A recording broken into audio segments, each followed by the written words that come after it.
Fundraising numbers out in the Iowa debate and straw poll now less than a month away. We continue our 2012 one-on-one series with Republican presidential candidate Herman Cain. And Mr. Cain, welcome back to Fox News Sunday. Thanks, Chris. I'm glad to exercise my right to return to your show. You planned that one, did you? That's very good. You say, you're along with Jim Jordan, Congressman Jordan, you say we don't need to raise the debt ceiling, Correct. that it will not be a financial Armageddon, but the chairman of the Federal Reserve says exactly the opposite. He says it'll be a financial calamity. You just saw our last segment where Bill Gross, the head of PIMCO, says that it could cause another market collapse like the fall of 2008. You talk about listening to the experts. Yes. Aren't you ignoring them? That's one expert. I just mentioned two. Right, no, well, that's two. I'm listening to many others who are saying that this whole thing is a charade. Let's back up, Chris. This crisis didn't need to happen, number one. Number two, now that the president has allowed this crisis to evolve, they can hold the debt ceiling where it is, make the hard cuts like the congressman talked about earlier, and then continue to reestablish some confidence in what they are doing. The problem is it's all political posturing. They do not need to raise the debt ceiling. The congressman talked about pay those things that are necessary. Pay the interest on the debt, take care of the military families, send out the Social Security checks. That will work. But what the president and the Democrats don't want to do is to then make the cuts on whatever's left. Yeah, but let's talk about whatever is left, because, and I mentioned this with the two congressmen, the Bipartisan Policy Center. This was an analysis done by a fellow named Jay Powell, who was a top Treasury official under Bush 41. Right. He did an analysis, and it found you can do that. You have the money, and you can pay the bondholders. They won't go into technical default. Right. But what's left, you're going to have to cut other government programs by 44%. That's almost half. So the argument he makes is even if you pay Medicare and Medicaid, you have to choose between veterans benefits or unemployment benefits, military pay or closing the FBI and the FAA. Not necessarily. Those are scare tactics, Chris. What about money that we spend on non-essentials? What about parks? There isn't 44% of that. Chris, not if you're going to try to do it straight down. You have to take program by program and find that money. Some agencies you might need to cut 60%. Some agencies you might need to cut 30%.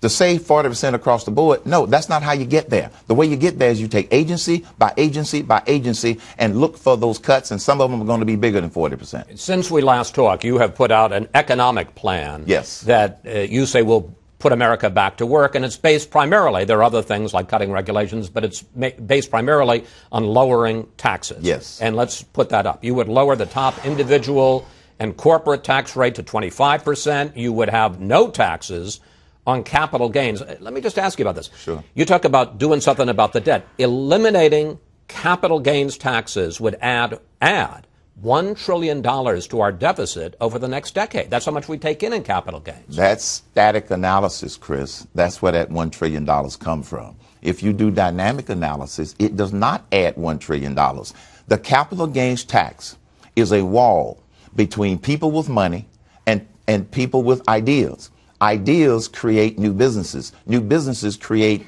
jobs because small businesses produce most of them. Now, let me make one other point about this. The engine to our economic growth is the business sector. This administration has put nothing in the engine and everything in the caboose. We are never going to grow until we lower those tax rates, remove that capital gains barrier, and suspend taxes on repatriated profits. This is why this economy is stuck, installed. Let me ask you about another aspect of this. Warren Buffett, head of Berkshire Hathaway, yes, likes to say he pays a lower tax rate than his secretary because he pays the vast majority of his money is in capital gains, so he's paying, 15%, right, while his secretary is paying at an income tax rate. What about the issue of tax fairness? I mean, the people who are going to benefit primarily if you reduce capital gains tax rate to zero are wealthy people. No, it's small businesses. Remember, small business people are organized as subchapter S corporations. There are more of them than there are Warren Buffetts. I don't care about Warren Buffett's tax rate, and the American people don't care about Warren Buffett's tax rate. I care about the tax rate of those small businesses that if they eke out a profit in their business. It goes through their personal income. And if they invest it and they get some gain on that capital, they're going to be double taxed. That's the group that's going to be primarily affected. This whole thing about Warren Buffett's tax rate is just playing the class warfare card.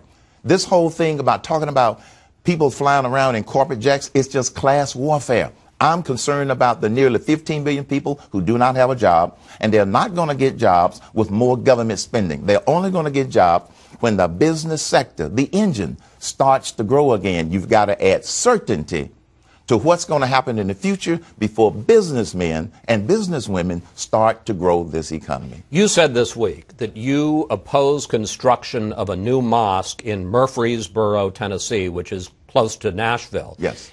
They have operated Muslim worshipers at another site there for more than 20 years. What's your objection to their building a new mosque? One of my guiding principles, Chris, is that if you want to know the solution to the problem, or if you want to understand the problem, go to the source closest to the problem. I talk to the people in that community, and here's their problem, and I sympathize with them.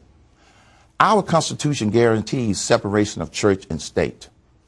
Islam combines church and state. They are using the church part of our First Amendment to infuse their mosque in that community, and the people in the community do not like it. They disagree with it. Sharia law is what they are trying to infuse into our... But wait a minute. Are you saying that we should ban all Muslims from worshiping in this country? No, I did not say that, I know. I'm asking I'm not saying that. What I'm saying is American laws in American courts. That's what the people of Murfreesboro are saying. That's what people are saying all over this country. Isn't gonna... Well, Chris, I happen to also know that it's not just about a religious mosque. There are other things going on based upon talking to the people closest to the problem. It's not just a mosque for religious purposes. This is what the people are objecting to. But I mean, they held a couple of rallies in 2009 and last year to support the Palestinians, including Hamas, in Gaza. This has gone to a county judge who says the people, he says that there may be a question about the open meetings rule, right. But he said that the people who have brought suit to try to stop this mosque haven't been heard and that they have a right to build a mosque. I mean, my question, I guess, is this isn't ground zero in New York City. It's not hallowed ground. Don't Americans have a right of whatever religion under the Constitution, which you speak so much about, to free speech and freedom to worship? To the people in Murfreesboro, it is hallowed ground.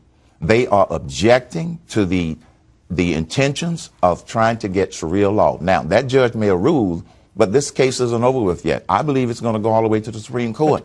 It's not hallowed ground. It's hallowed ground to the people in Murfreesboro. But couldn't any community then say, we don't want a mosque in our community? They could say that, Chris. Let's go back to the fundamental issue that the people are basically saying that they're objecting to.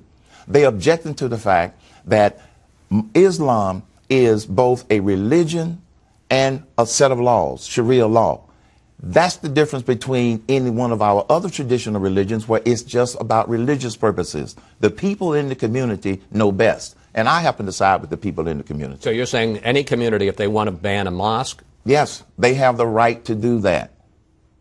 That's not discriminating based upon religion against their particular religion. There is an aspect of them building that mosque that doesn't get talked about. And the people in the community know what it is and they're talking about it. All right. I don't want to beat a dead horse about one mosque, but I'm just want to ask you one more question on this and we'll move on. Because this gets back to an earlier controversy where, as you know, you said that you're not comfortable with the idea of appointing a Muslim to your cabinet.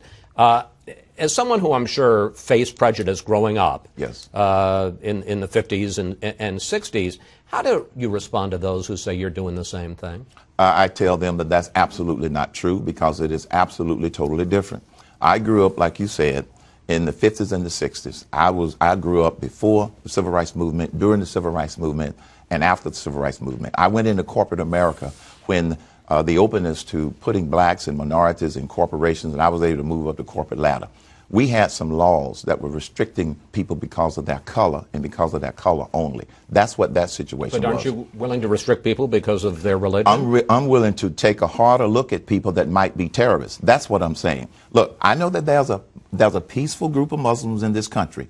God bless them and they're free to worship. I have no problem with that. If you look at my career, I have never discriminated against anybody because of their religion, their sex, or origin, or anything like that. I'm simply saying I owe it to the American people to be cautious because terrorists are trying to kill us. And so, yes, I'm going to err on the side of caution rather than on the side of carelessness. Okay, 2012. Yes. In the last month, yes. Forgive me for saying this, it seems that Michelle Bachmann has taken much of your support among Tea Partiers and among social conservatives. Let's put up the latest poll of likely Iowa caucus goers.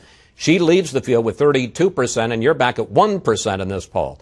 Has she eclipsed you, and why should someone pick you over Bachmann? What's the choice between you and Bachmann? The choice is real simple. My entire career has been problem solving, not politics.